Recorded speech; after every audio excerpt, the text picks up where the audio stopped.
আসসালামু আলাইকুম ওয়া রাহমাতুল্লাহি ওয়া বারাকাতুহু।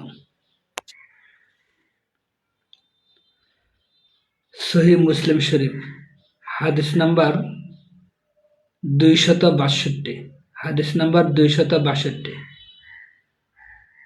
ইয়াহইয়া ইবনে ইয়াহইয়া হাসান রহমতুল্লাহ আলাইহি হতে বর্ণনা করেছেন যে তিনি বলেছেন, মাকিল ইবনে ইয়াসারের রোগশয্যায় ওবায়দুল্লাহ ইবনে জিয়াদ তার সঙ্গে সাক্ষাৎ করতে গেলেন এবং তার নিকট হতে কিছু কথা জানতে চাইলেন। মাকিল রাদিয়াল্লাহু আনহু বললেন, আজ আমি তোমাকে এমন একটি হাদিস বর্ণনা করব যা আগে কোনোদিন তোমাকে বলতে ইচ্ছা করতাম না। রাসূলুল্লাহ সাল্লাল্লাহু আলাইহি ওয়াসাল্লাম বলেছেন, আল্লাহ তাআলা যে বান্দাকে মানুষের শাসক রূপে নিযুক্ত করেন, সে যদি তাদের সাথে খিয়ানতকারী রূপে মৃত্যুবরণ করে তবে আল্লাহ তার জন্য বেহেশত হারাম করে দেবেন। নাউজুবিল্লাহি মিন যালিক। হাদিস নাম্বার 264। আবু গাসসান আল মিসমাই হাদিস নাম্বার 264, সহিহ মুসলিম শরীফ। আবু গাসসান আল মিসমাই মুহাম্মদ ইবনে মুসান্না এবং ইসহাক ইবনে ইব্রাহিম রহমতুল্লাহ আলাইহি আবুল মালিহ রহমতুল্লাহ আলাইহি হতে বর্ণনা করেছেন যে তিনি বলেছেন, আজ আমি তোমাকে এমন একটি হাদিস শোনাব মৃত্যুসজ্জায় না থাকলে যা আমি শোনাতাম না। আমি রাসূলুল্লাহ সাল্লাল্লাহু আলাইহি সাল্লামকে বলতে শুনেছি যে মুসলমানদের দায়িত্বে নিযুক্ত কোনো শাসক যদি তাদের কল্যাণ কামনা না করে এবং তাদের স্বার্থ রক্ষায় তৎপর না হয় তবে সে মুসলমানদের সাথে বেহেশতে যেতে পারবে না। নাউজুবিল্লাহি মিন যালিক।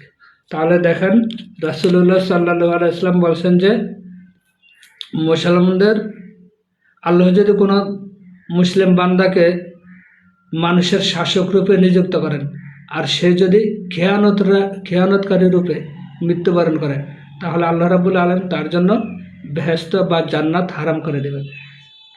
তাহলে দেখেন, আমাদের অনেক মেম্বার চেয়ারম্যান আছে যারা কি করে, সবাই না কিন্তু অধিকাংশ মেম্বার চেয়ারম্যান এমপি মন্ত্রী তারা জনগণের সম্পদ কি করে, আমানতের খেয়ানত করে। তাদের কাছে আমানত থাকে, তারা এগুলি খেয়ানত করে। সবাই নাই, অধিকাংশ না।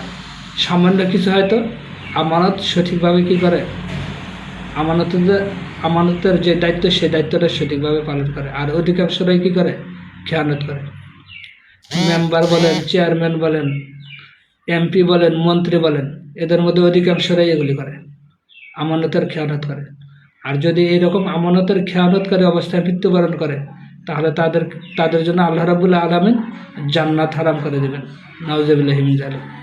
এরপরে দেখেন, পুলিশ প্রশাসন আছে, র্যাব বলেন, এরপরে পুলিশ বলেন, এসপি বলেন, ডিসি বলেন, এরপরে যারা বিভিন্ন সরকারি পর্যায়ে যারা বিভিন্ন দায়িত্ব পালন করে, সচিব, গভর্নর, এরপরে সরকারি কর্মকর্তা কর্মচারী, এদের মধ্যেও অধিকাংশ লোকেরা কী করে, জনগণের সম্পদ লুটপাট করে।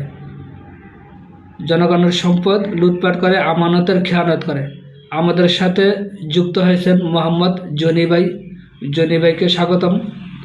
তাহলে দেখেন, এরকমভাবে বিভিন্ন জায়গায় অনেক মানুষ আছে, প্রশাসনে অনেক মানুষ আছে যারা জনগণের সম্পদের কি পাহারাদার, কিন্তু সেটা পাহারাদারি না করে, আমানতদারিতার দায়িত্ব পালন না করে তারা কি করে, এগুলি খেয়ানত করে। তো এরকম যারা করে তাদেরকে যদি আমরা ভোট দেই, অর্থাৎ তাদেরকে যদি আমরা নেতা বানাই, নির্বাচিত করি, তাহলে তাদের জন্য যেমন আল্লাহ বেহেশত কি হারাম করে দেবেন, আর যারা তাদেরকে সমর্থন করে, সাহায্য সহযোগিতা করে, ভোট দিয়ে সংসদে পাঠায় বা চেয়ারম্যান মেম্বার বানায় বা দায়িত্বশীল বানায় বিভিন্ন পর্যায়ে, শুধু চেয়ারম্যান মেম্বার এমপি মন্ত্রী না, অন্যান্য জায়গায় কি এরকম নিয়োগ দেয়, তাদেরকে যদি আমরা সমর্থন করি তাহলে আমাদের জন্য কি অবস্থা হবে, আমাদেরকে হয়তো জাহান্নামে যেতে হবে।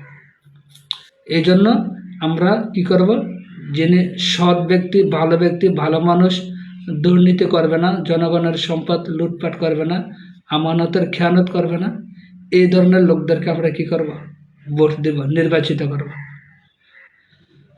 নতুবা আমাদের পরকালীন জীবন এবং দুনিয়ার জীবন কি হয়ে যাবে, ধ্বংস হয়ে যাবে। দুনিয়ার মধ্যে দেখা যায় যে অনেক রাজনৈতিক দলের লোকের আছে, অধিকাংশরাই দেখা যায় যে প্রশাসনের একটা রাস্তার জন্য 1 কোটি টাকা এসে দেখা যায় এই 1 কোটি টাকা ওই এমপি খায় কিছু, নেতারা খায় কিছু, এরপরে পুলিশ থানার লোকেরা খায় কিছু, টিউনিও খায় কিছু, এভাবে খাইতে খাইতে খাইতে খাইতে এরপরে 1 কোটি টাকার থেকে হয়তো দেখা যায় যে 50 লাখ টাকার কাজ হয়, আর 50 লাখ টাকা কি বিভিন্ন জনেরা খাইতে খাইতে শেষ করে দেয়। তাই এই সৎ ব্যক্তিদেরকে যদি আমরা নির্বাচিত না করি, এমপি মন্ত্রী যদি সৎ না বানাই, ভালো মানুষের ভোট না দেয়, তাহলে এই সমস্যা কখনো কি সমাধান হবে না। তা আল্লাহ রাব্বুল আলামিন আমাদেরকে এই বিষয়গুলো মানার বোঝার তৌফিক দান করুন। আসসালামু আলাইকুম ওয়া রাহমাতুল্লাহি ওয়া বারাকাতুহু। আল্লাহ রাব্বুল আলামিন সবাইকে ভালো রাখুন, সুস্থ রাখুন।